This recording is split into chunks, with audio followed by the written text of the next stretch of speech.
welcome back to my channel. I know it's been a while since I've made videos, like actual videos for this channel, and I apologize. Life's just been a little hectic because mentally I'm not doing well and I'm working 2 jobs, and so I don't really have the time mentally to make videos because I'm mentally and physically tired every single day of my life, and I only have 2 days off where I spend that time with my boyfriend usually. I've been wanting to make videos for the longest time, but again, I just never have the energy to. But we're going to do what I can today, tomorrow, and maybe Monday to make as much videos as I can. Mainly, we're just going to be reading a bunch of shit because I have so much stuff to read. So yeah, let's just get right into it. Today we're going to be reading 10 Pokemon that are actually weaker than they look. These are not my opinions. This is everything that I've just found online that looked interesting, that I thought were pretty cool, that I thought would be interesting to read. So yeah, without further ado, let's just get right into it. There are plenty of impressive-looking Pokemon in every region. Fan favorites like Mewtwo have immense power to go along with their fearsome looks. There are even some deceptively delicate Pokemon like Chansey or Togekiss who can pick up quite a punch. Then there are Pokemon that sadly can't pack a punch. These Pokemon may look formidable opponents, but when one breaks down their stat abilities, one can see that they are rather weak, or at least a lot less of a challenge than initially expected. There may be ways to utilize them for your advantage, but for the most part, these 10 Pokemon have a bark a lot worse than their bite. Number 10, Pinsir. Pinsir is one of those more intimidating looking bug Pokemon out there, but that doesn't stop this creature from having the same weakness as a Caterpie. Attacks are not very effective against fighting, flying, poison, ghost, steel, fire, fairy, and dark types. Pinsirs will also take double damage from flying, rock, and fire type moves. This bug type is also incapable of learning the most powerful move for bugs, which is Mega Horn. So despite this mouth is looking like something from H.G. Wells' Nightmares, Pinsir is not a bug to be scared of. Also, with the release of Pokemon Gold and Pokemon Silver, players found an alternative bug type to use instead of Pinsir, which is Heracross, who is a formidable Pokemon for Ash until he forgot about it. Number 9, Charizard. Yes, Charizard is certainly a fan favorite within the television show. Charizard can be a real beast for Ash when he actually decides to show his power. However, Charizard is notoriously emerges from the toughest starter to use in the Kanto region. Charmander, who faces off against Brock, who is rock types, and Misty, who is water types, early in the game. Charizard doesn't even know how to learn Fly right away, and it is not even a dragon type. The biggest gripe people seem to have with him is that there's so many other fire type options with better abilities, stats, and just overall usefulness. Also, as a dual fire flying type, Charizard is extremely susceptible to rock type Pokemon. Though, if we're talking Mega Evolution, his 2 forms definitely give him a new fighting edge, which I do find true because I think Charizard's overrated.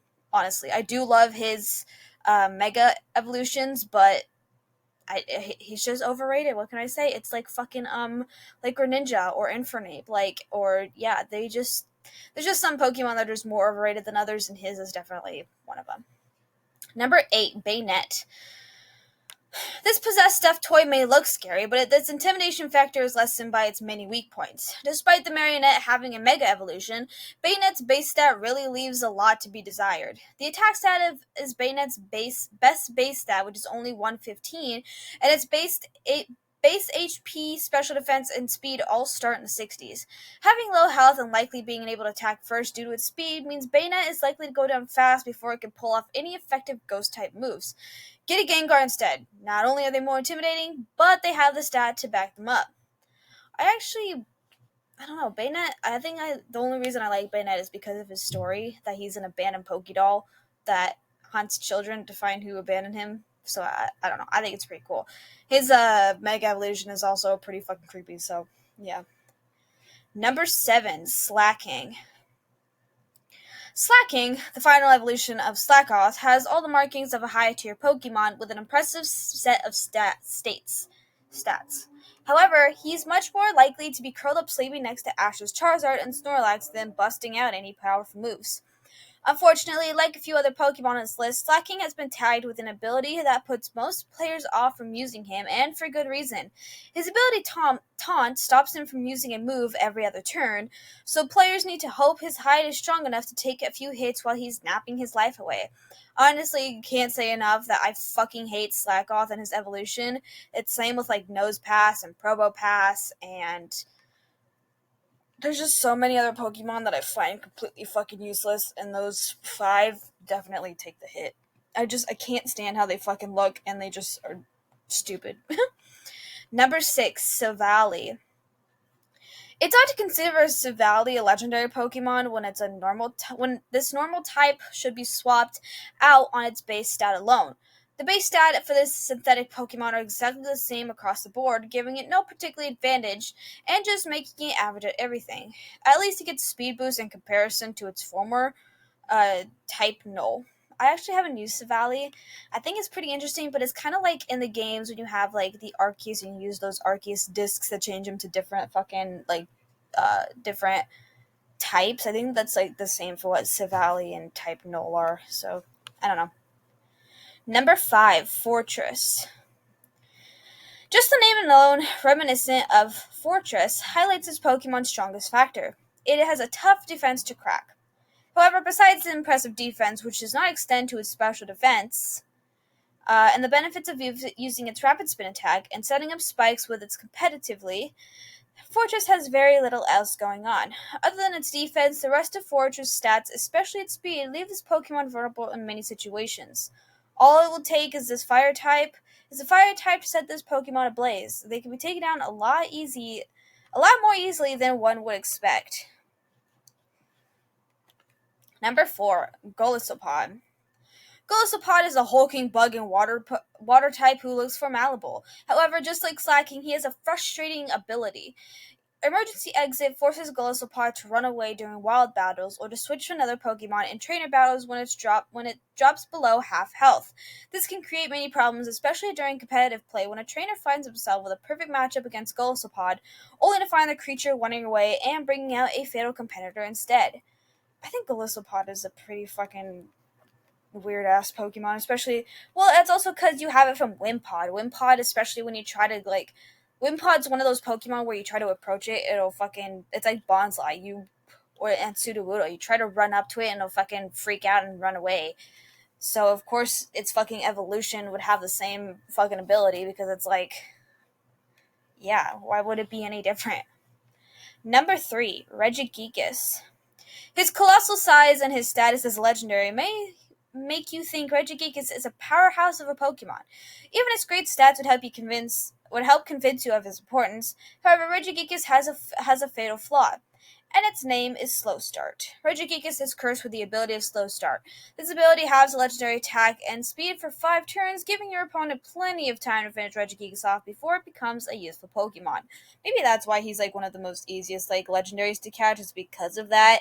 Because it's like he can't do shit, and then by the time he tries to do something, you're like, oh, Pokeball, here we go. But what do I know? Number 2, Cresselia. Another legendary, Cresselia is another type of Pokemon you would use on the offense. Cresselia may serve as a good helping hand thanks to their admittedly impressive defense stat, but because of the lackluster attack stat, Cresselia is not a good Pokemon to use in a competitive one-on-one matchup. It is also weak against Ghost, Bug, and Dark types, and its Bug weakness also makes it an effective target for Toxic. I think Cresselia is pretty. I definitely would be like, I think Cresselia is more of like for a beauty contest type, kind of like most fucking like